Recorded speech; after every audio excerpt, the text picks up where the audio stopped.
தமிழ் பேசும் எனது அன்பு சொந்தங்களே அனைவருக்கும் வணக்கம். இந்த வீடியோ மலையகம் சார்ந்த வீடியோ பதிவு. முடிந்தவரை முழுமையா பார்த்து முடிந்தவரை ஷேர் செய்யுங்க. கூடுதலான ஷேர் செய்து எங்களுக்கான தீர்வுகளை பெற்று தருவோம்.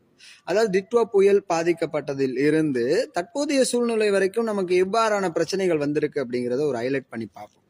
ஜனாதிபதி அவர்கள், இலங்கை நாட்டின் ஜனாதிபதி அன்ரோகுமார் திசாநாயக்கா அவர்கள் தன்னுடைய பாராளுமன்ற உரையின் போது மிக பெரிய விசாலமான ஒரு உரையை நிகழ்த்தியிருந்தார். நம்ம எல்லாருமே அதை பார்த்திருந்தோம். அதுல குறிப்பிடப்பட்டிருக்கின்ற சுற்று நிருபம் கிராமங்களுக்கும் நகரங்களுக்கும் பொதுவாக பொருந்துவதாக அமைகிறது. ஆனால் பெருந்தோட்டத்துறைக்கு பொருந்துவதாக இல்லை. இது தொடர்பான அரச தரப்பு சார்ந்தவர்களும் சரி, ஏனைய தரப்புகளும் இது சார்ந்த கருத்துக்களை பதிவேற்றம் செய்யறதுக்கு மறுக்கிறாங்க.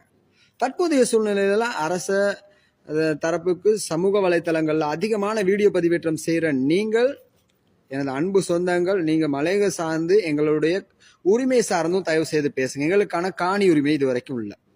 அதாவது தற்காலிகமாக ஒரு முகாம்களில் அடைக்கப்பட்டிருக்கின்ற என் சொந்தங்களுக்கு தோட்ட நிர்வாகம், பெருந்தோட்டத்துறையை சார்ந்த தோட்ட நிர்வாகம் கூறுகிறது ஒரு விடயத்தை, அதாவது மீண்டும் நீங்கள் பாதிப்பான இடங்களுக்கே செல்லலாம் அப்படின்னு. ஆனா ஜனாதிபதி ஒரு விடயத்தை முன்வைக்கிறார். எப்படி? பாதுகாப்பற்ற இடங்கள்ல மக்கள் வாழ்றத மறுக்கிறோம், பாதுகாப்பான இடம் தான் வேணும் அப்படின்னு. அப்ப காணி எங்க இருக்கு அப்படிங்கிறத இத்தனை நாட்கள் ஆகியும் ஜனாதிபதி இதுவரைக்கும் அது தொடர்பா எந்த விதமான கரிசனையும் இல்லை போல விளங்குது. நாங்க ஏனைய அரசியல்வாதிகளை வைத்து கலந்துரையாடி ஏதோ ஒரு சில தகவல்களை நாங்க முக்கியமான இடங்களுக்கு எங்களால் முடிந்த வரைக்கும் ஏதோ ஒரு எனது நண்பர்கள் செய்து வராங்க.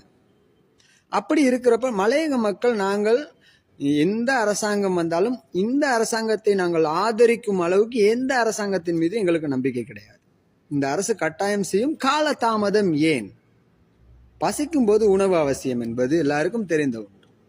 ஆகவே ஏனைய தரப்புகள் இது தொடர்பான கவனங்களை செலுத்தணும் அப்படிங்கிறது முக்கியமான வேண்டுகோள். அண்மையில் இந்த வீடியோ ஒன்று நினைச்சிருந்தேன். இது பாதுகாப்பான ஒரு காணியில மக்கள் கூட்டம் இருக்கும்போது பெருந்தோட்டத்துறையினர் ஒரு விஷயத்த செஞ்சுட்டு போயிடுறாங்க. எப்படி? இங்க ஏன் இருக்கிற, நீ இப்போ உன் இடத்துக்கு அப்படின்ட்டு. யாரு இந்த பெருந்தோட்டத்துக்கு? பெருந்தோட்டம் அப்படின்னா அவங்களுக்கு ஒப்பந்தம் இருக்குங்கிறதுக்காக நாங்கள் அரசாங்கத்தோடு இருக்கிற ஒரு நபர்கள், நாங்கள் மக்கள் தானே, இலங்கை அரசோடு நேரடி தொடர்பு உள்ளவர்கள். பெருந்தோட்டம் என்பது நிலத்தை சார்ந்து அவங்க குத்தகைக்கு எடுத்திருக்கிறாங்க. அப்ப எங்களை அடிமைப்படுத்தும் ஒரு முறைதான் அங்க கையாளப்படுது. அதனால உலக தமிழர்களே, எங்களுக்கு சர்வதேச அளவில் எங்களுக்கு ஒத்துழைப்புகள் வேண்டும். மக்களிடம் நான் ஒரு விடயத்தை கேட்கிறேன், இளைஞர் யுவதிகள்கிட்ட ஒரு விடயம் கேட்கிறேன். நம்ம இதுக்கு என்ன பண்ணலாம்? நான் ஒரு சில விஷயம் சொல்ல விரும்புறேன். என்னன்னா, போராட்டங்கள் செய்யலாம். தற்போதைய முகாம்கள்ல இருக்கிற எல்லாருமே போராட்டங்கள் செய்யணும். எல்லா ஊடகங்கள்லையும் அது பரவலா பேசப்படணும். அப்பதான் அந்த அரசாங்கத்துக்கும் தெரியும், சர்வதேச அளவுல நமக்கான பேசு பொருளா இருக்கும்னு என்னுடைய அபிப்பிராயம். உங்களது கருத்துக்களை நீங்க சொல்லுவீங்க அப்படின்னு சொல்லி நம்ம ரொம்ப எதிர்பார்க்கிறோம். என் சமூகத்திற்கு ஒரு பிரச்சனை அப்படிங்கும் போது நான் கட்டாயம் குரல் கொடுக்கணும்.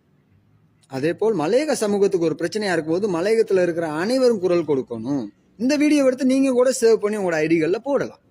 அதுக்கான அனுமதி இருக்கு. முற்றுமுழுதான மலையக பதிவுகள் ஏன் நிவாரணம் மட்டுமல்ல, மீள்குடியேற்றம் என்றும் பொழுது எங்களுக்கு பிரச்சனை இருக்கு.